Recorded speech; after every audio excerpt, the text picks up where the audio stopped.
Hello, Bill. Good morning, Matt. You look perplexed. I don't know if you were just checking our dials or. I was making sure that when I pressed the record button, it actually was recording. It was not the weight of the world crushing my soul. Very stressed, and I thought maybe it was because your boy Al Franken is in a little bit of heat. I know you've been a big time booster of his, and this must be crushing. Bill Scher, hardest hit. Well, so let's recount the chronology here. I wrote the seminal piece of 2016, "The Case for Vice President Al Franken," which, if Hillary had picked Franken, I think she would have held on to some of those Midwest states. We'd have a Clinton-Franken team in the White House. There probably wouldn't be this massive backlash pressing investigations on sexual harassment and sexual assault, and we wouldn't be talking about any of this stuff. All right, so I think you may be right, but I think implicit in that statement is that Al Franken's past behavior wouldn't, in a different context, in a different universe, wouldn't have been a deal breaker. It wouldn't have mattered as much as it does now. If this came out at all, if Clinton had won, which I think probably would not have. I mean, it didn't come out in Franken's own election campaigns.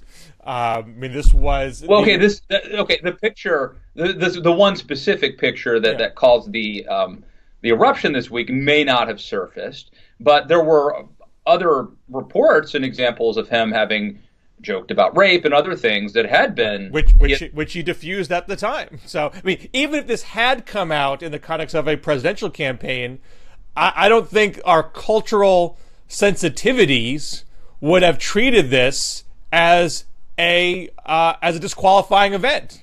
I think you're probably right. Because of the Weinstein story and because of the Me Too campaign follow-on, our standards have gotten tougher on this kind of behavior.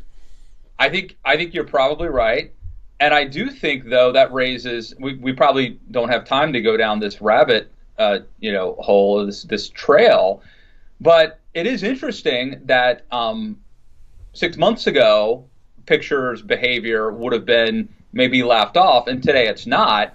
And that says that we are, rather than having consistent standards of behavior, and that it's more subjective, and that right now is not a good time to have something like this come out. Well, no, of course.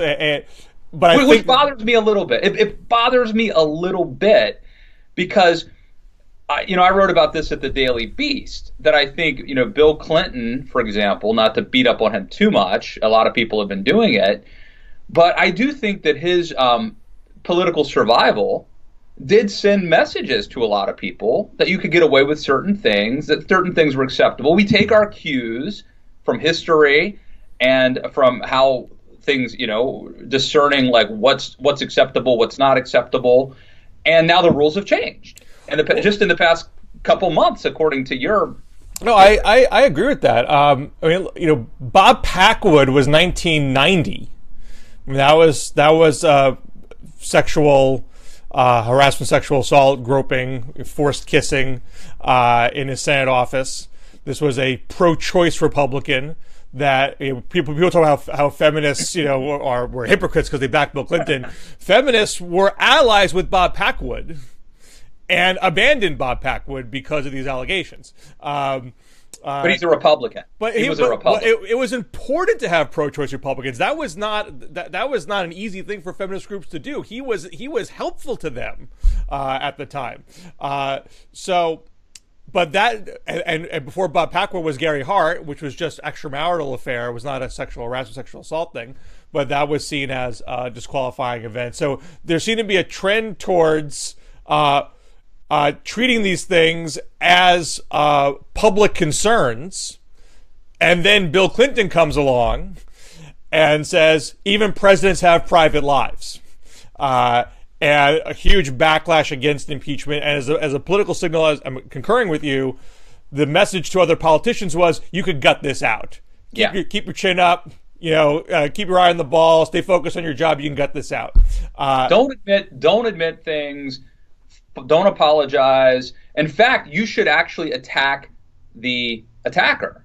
You should, as James Carville said about Paula Jones, if you drag $100 bill through a trailer park, there's no telling what you might come up with. Right. Now that was a horrible thing to say, and I'm in no way defending that. I do think we forget the context. I mean, this is why it's somewhat in vogue to say, I believe Juanita. If you're going to say you should believe women's stories, you should apply that to Anita Broderick. That's sort of the clear. Maybe Kathleen Willey, maybe Paula Jones. Well, the Juanita Broderick thing. Correct me if I'm wrong, Bill. She alleged rape. Yes, I mean, that's the harshest charge level that. And so you have liberal columnists and feminists now saying they believe that Bill Clinton raped a woman. Yes. This isn't sexually harassed. This isn't took a photo, which is bad, don't get me wrong. This is the big one. Yeah. And the President of the United States. Yeah, and I'm gonna give my unpopular opinion for the show. Hey, look, I think I've said here before. If I haven't said before, I'll say it now. I do think Bill Clinton should have resigned. I think he should resign over the Lewinsky affair. I think that was workplace sexual harassment, even though it was a consensual affair. There's inherent abuse of power in that. It affects not just Monica Lewinsky; it affects the whole workplace. It sends a signal to the whole workplace that your value here is determined by whether I'm sexually attracted to you. I think that was abhorrent behavior and disqualifying for the office. I think he should have resigned. I don't. If I'm a manager at Denny's and I have a consensual relationship with a waitress, that's different, I would say, than if I'm president of the United States and this is an intern. Or do you disagree? I don't know if I agree with that. I mean, I think general bad idea for a supervisor to have an affair with an employee. So, having said that, I don't immediately believe the other allegations because all of the Paula Jones, Kathleen Willey, Juanita Broderick all have functioned as Republican political surrogates ever since, to the point of even going to the debate in 2016. You don't see any of these folks apply that standard, believe all women's accusations to all politicians. They flock for Donald Trump, for Pete's sake. So that to me makes the story suspect. I mean, I totally agree with and applaud the general shifting of credibility towards the accuser in these situations. I think that's been societally constructive for people to recognize it is by far the anomaly for the women in these cases to be making it up. You can cite individual examples, of course, like Duke Lacrosse case, but by and large, when these accusations come up and when there's been follow-up reporting, Bill Cosby, Weinstein, Louis C.K., we see these things, by and large, are usually true. That's not the same standard as for a court of law standard, but for court of public opinion standard, I think that's a healthy thing. When I see someone functioning strictly as a political weapon, I tend to pause. That's my personal opinion. So there's an example, right? Roy Moore down in Alabama.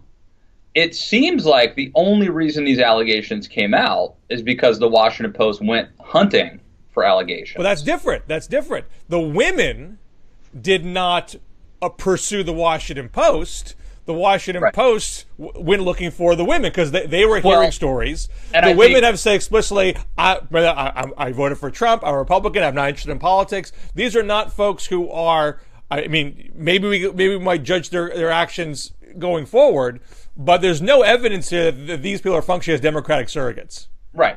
Now, I would say two things about this, though. One, in a way, it enhances the women's credibility. The fact that they were not running to get in front of a camera. You know what I mean? They were reluctant witnesses here. On the other hand, I think it is a little, I don't know how I feel about, look, this is why I'm not a reporter. I mean, reporters are the kind of people, as Chris Matthews describes in the book Hardball, who your first job in the middle of the night, some poor guy, wraps his car around a telephone pole, and the reporter goes out and finds the widow and interviews her and tells her what happened, and the people who are good at that get promoted to covering politics. You know what I'm saying? It's like that's not me to go looking, to go digging, to find to try to find out if something happened 40 years ago in some guy's life to ruin his political campaign and maybe his marriage. It's just not my thing. But maybe that's why I'm not a reporter, a straight reporter.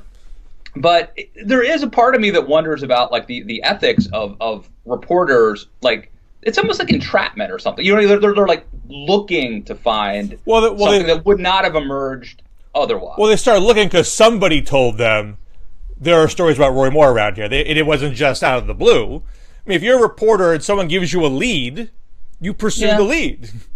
That's your job. I still feel a little scummy about it, but you're right. It's probably why there's a certain personality type that becomes an investigative journalist. But what I think is particularly very good about this whole development is the quality of the reporting on Cosby, on Weinstein, on Moore. I think has been exceptional, and it really lays to rest all the various knee-jerk naysaying that typically comes about in these situations. And I think that's why. So here you have a situation with Al Franken where you do not have that level of reporting. It's just the woman's accusation. That's it. But there is a photo. Well, there's a photo, but the story about the kiss is not in the photo. Okay, but the photo itself is a picture is worth 1,000 words. I mean, the photo itself is pretty damning, especially if she is in fact asleep, as she says, right? Well, I'm not defending the photo at all, but the photo is not a grope. The photo is a pretend grope, as a joke. The hands don't actually touch the body. Okay. I'm not saying that makes it okay. I'm just saying just as a definitional matter, just that's not what happened. The grope charge is the forced kiss, gussied up. So you're more concerned about the forced kiss, which we could never necessarily know if that actually happened or not. So that's just a straight accusation that there was no other reporting surrounding it, and you might be inclined to situation. And I think John Ziegler, who's been on your show before. I mean, he wrote a podcast talking about this issue. Right. Matt Lewis in the News on iTunes, and he is defending, or defending may be the wrong word, but I would say he's defending Al Franken a little bit on that. And I'm not there because Al Franken has copped to it anyway. I mean, because the standard of because people's expectations and sense of credibility of the accuser has changed so much in such a short period of time. Franken concluded, whether it's personal sense of decency or just a recognition of the political circumstances, he thought that there's no value in me nitpicking this story. No, I think he made the right move to grovel immediately. But I will say this out because I want to go back to this. There's a school of thought that says you should not judge history by the standards of our day. And normally this applies to like George Washington was a slave owner 200 years ago or whatever, 250 years ago.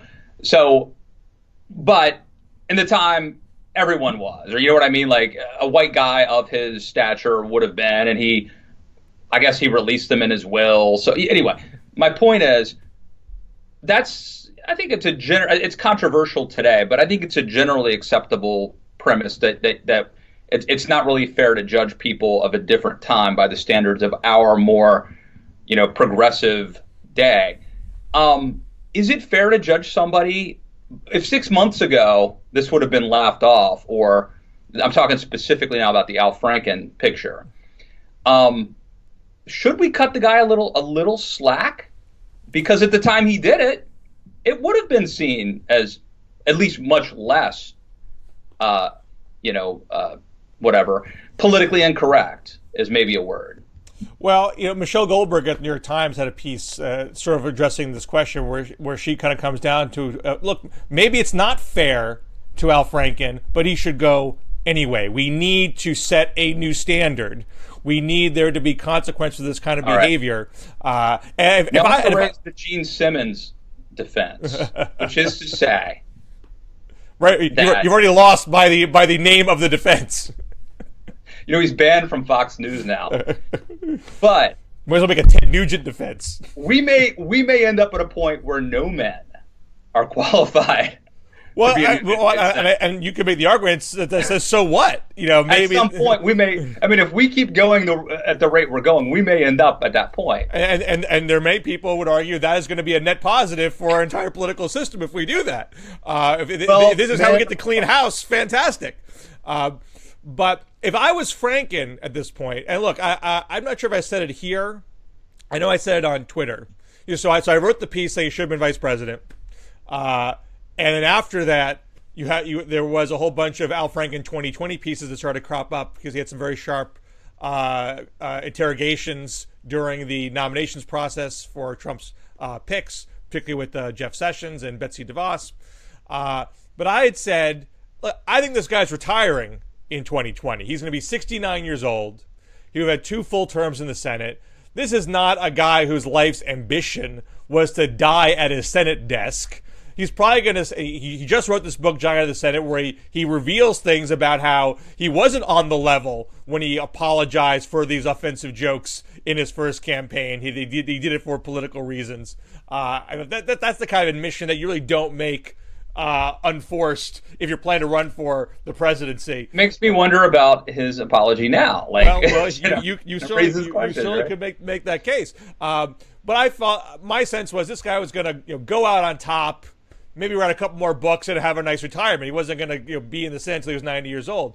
Now, so if that was true, if that was, even if it's not true, but if he was already kind of saying to himself, I'm not going to be here forever. Why not resign now and have part of your legacy be, I'm going to make an example for other men who have engaged in abhorrent behavior, and say, when this happens, you take full responsibility for your actions and you step aside and let someone else take the seat. Yeah, I think that's the way to do it. If you resign right now, then it's the defining moment of your life, and you're basically seen as a predator by definition. If you finish out your term, but then basically say, but I think it's time for me to go, that's probably the right move politically. Well, I would step down now. You would step down. I would step down now, but I'd say it not, obviously with a degree of shame, but to say very forcefully, this is what should happen. Yeah. Period. When this occurs, I will go play golf and hit on women as a private citizen. All right, tax reform bill, Scher.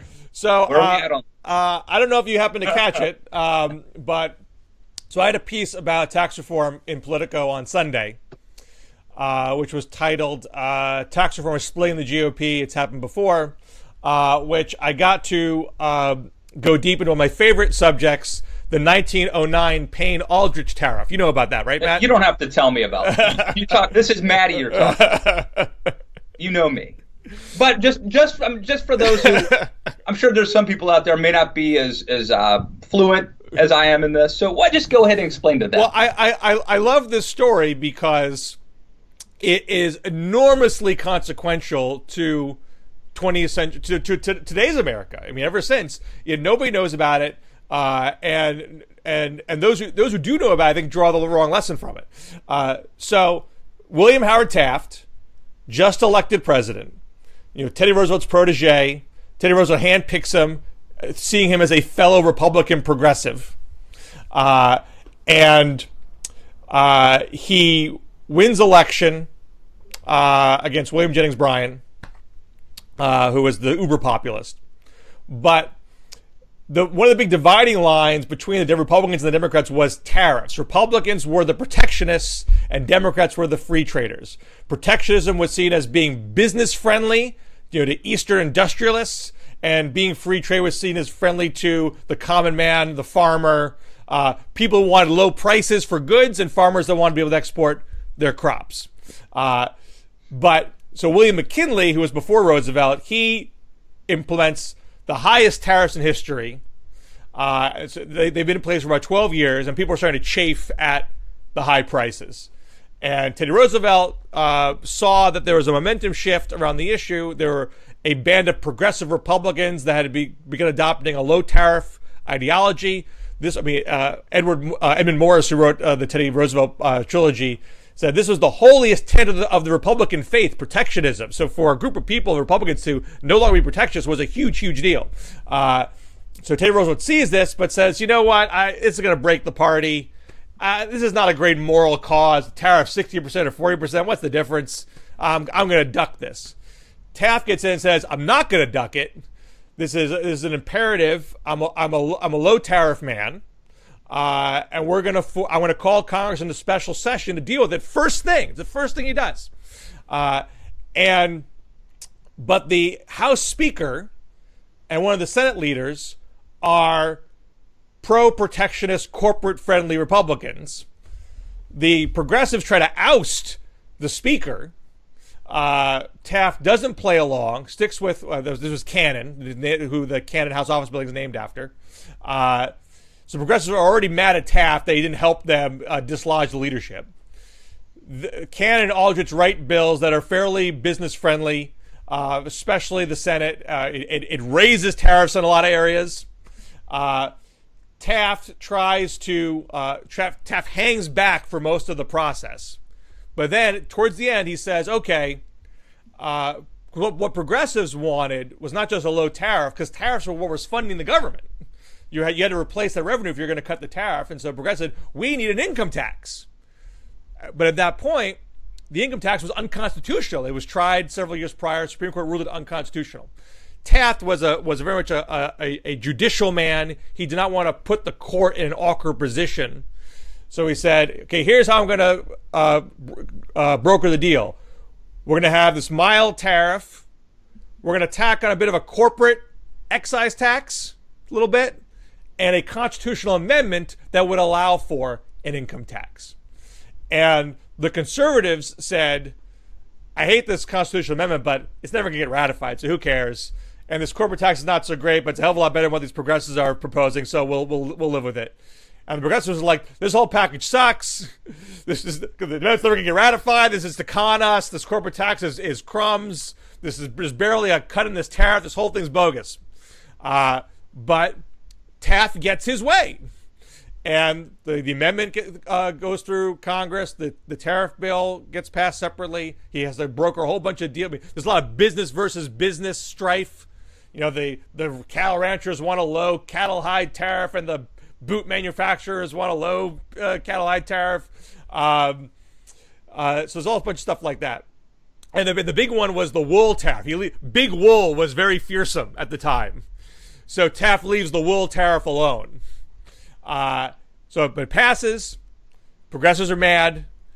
Taft goes on a victory lap tour. He speaks in populous Minnesota, and he says, this is the best tariff the Republican Party's ever passed. So this makes the whole problem even worse. Progressives are like, you're not even saying this is like an incremental step, and you want more and more. You're saying leave it as it is. You're saying this is the best we're going to get.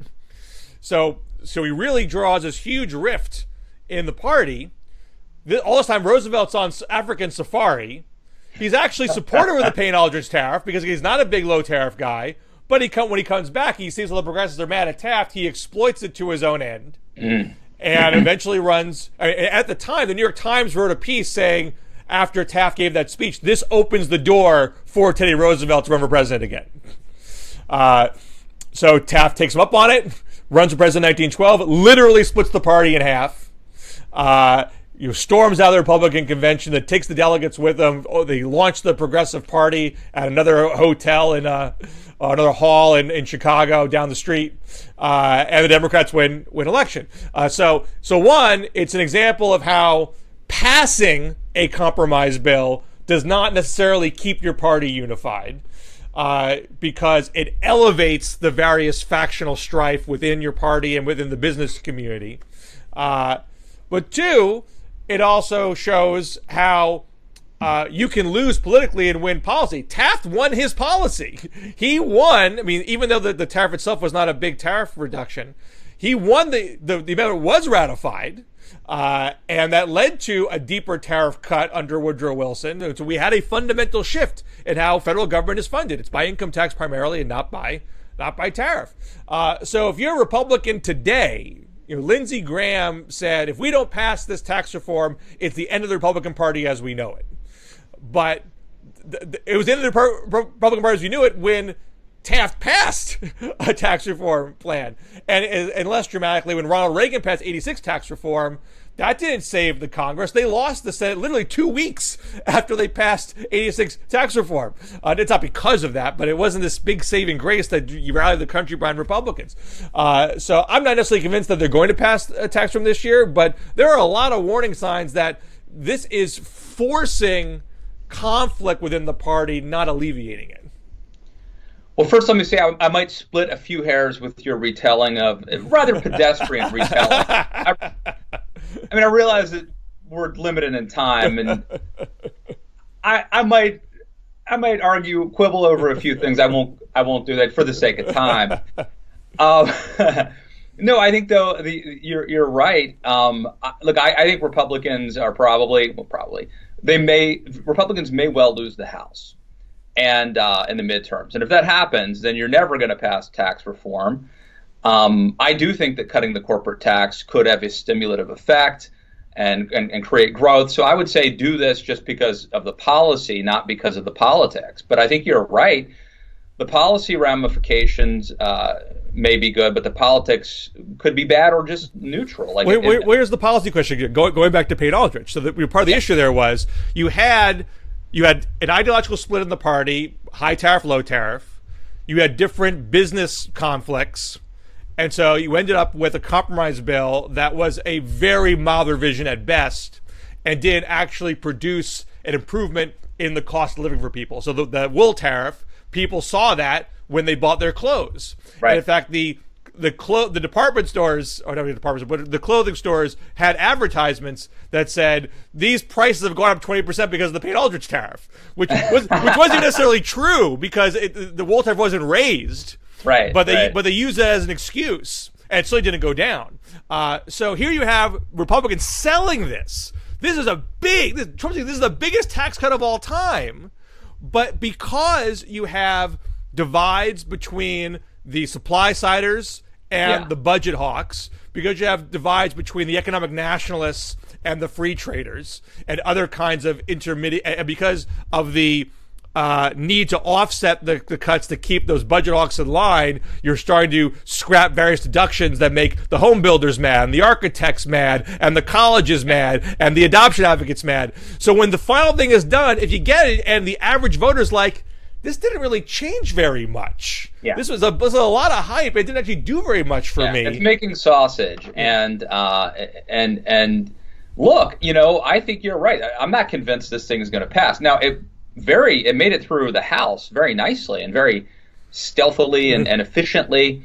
The Senate, man, you see Ron Johnson is upset because the cuts to corporate are more generous than the cuts to pass-throughs.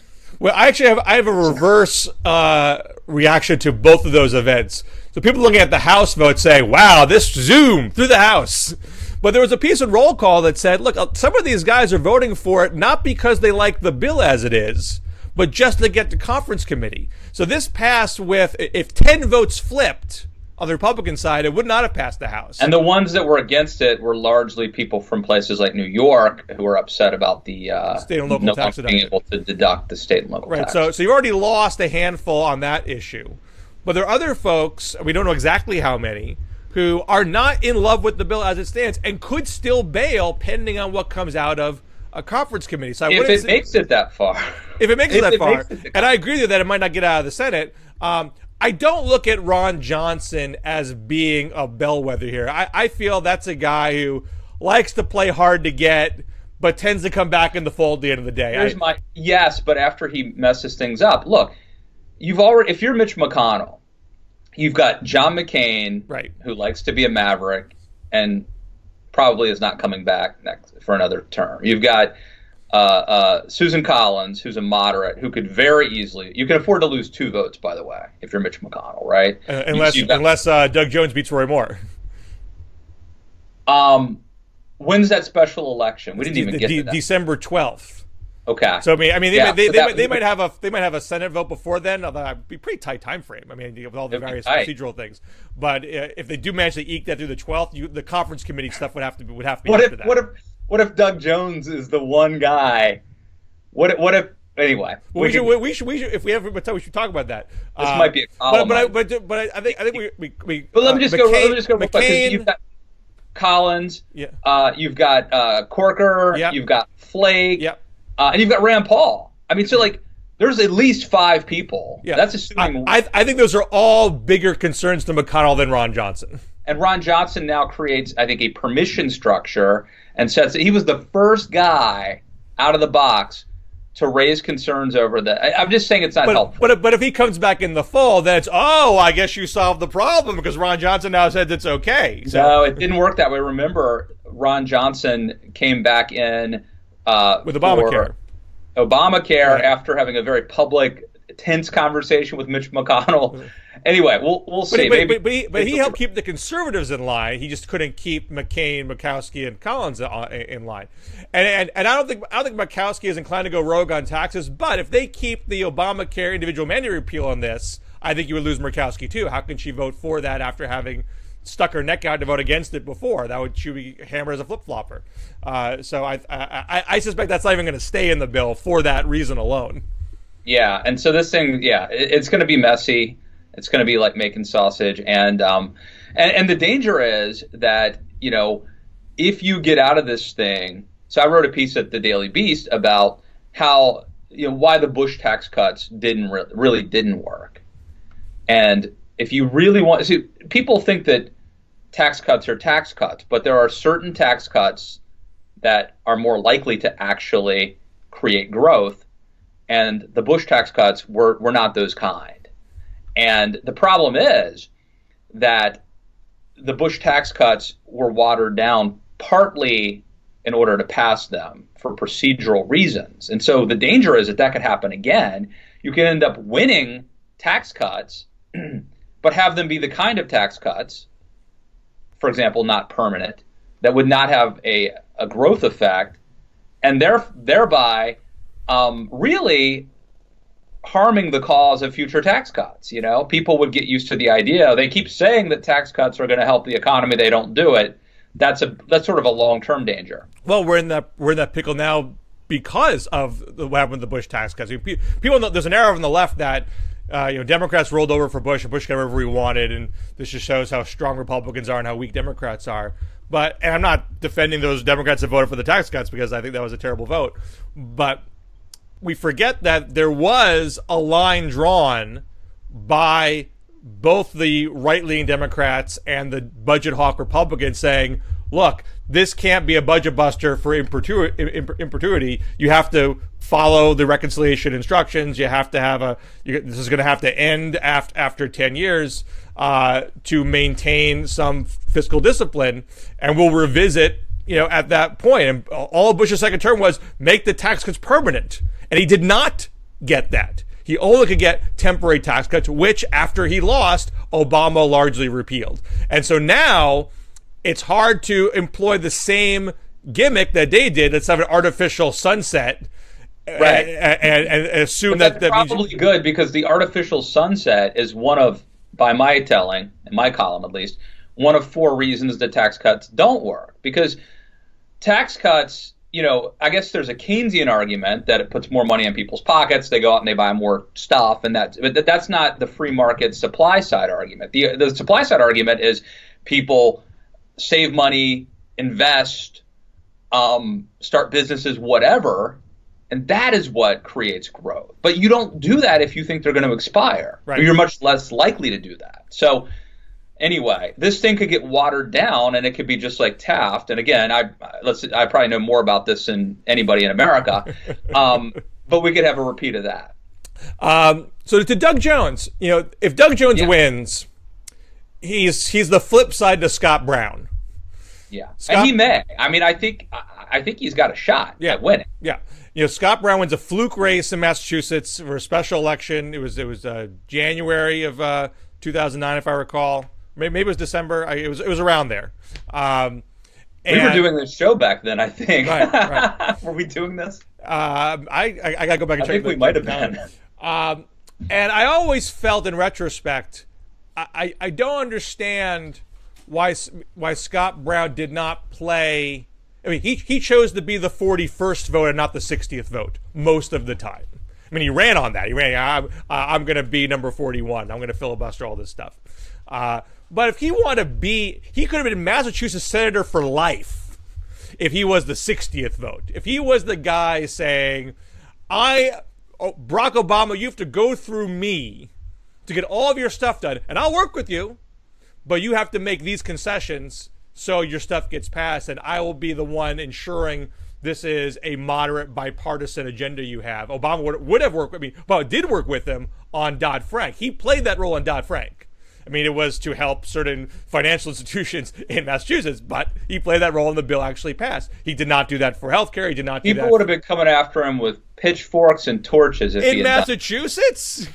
He would Probably, be golden. yeah. Charlie Baker is the most popular governor in America because he's that kind of Republican. Yeah, but Scott Brown ran as our kind of Republican. He ran as the guy who was going to stop it. And if he had then flipped, number one, he might not have won if he hadn't run as the 41st vote or whatever. And then had he won and then completely flip-flopped, oh, man. He would have won his primary because most Massachusetts Republicans say this is the best we're going to get in Massachusetts. These are not, these are not Christine O'Donnell Delaware Republicans. Massachusetts Republicans are a different breed. And if it was possible that the Tea Party faction, booted him out, he could have run as independent, pulled a Joe Lieberman, and might have easily won that way. Obviously, what he did do, which is to be almost maximum obstructionist, was a sure path to losing to Elizabeth Warren. We know that didn't work. So if you're Doug Jones, if Doug Jones wins, he only gets it's a 2-year term. He's filling out Sessions' term. He has to run again in 2020. If he wants to be senator for life, he's got to vote like a Republican a lot if he's going to stick around.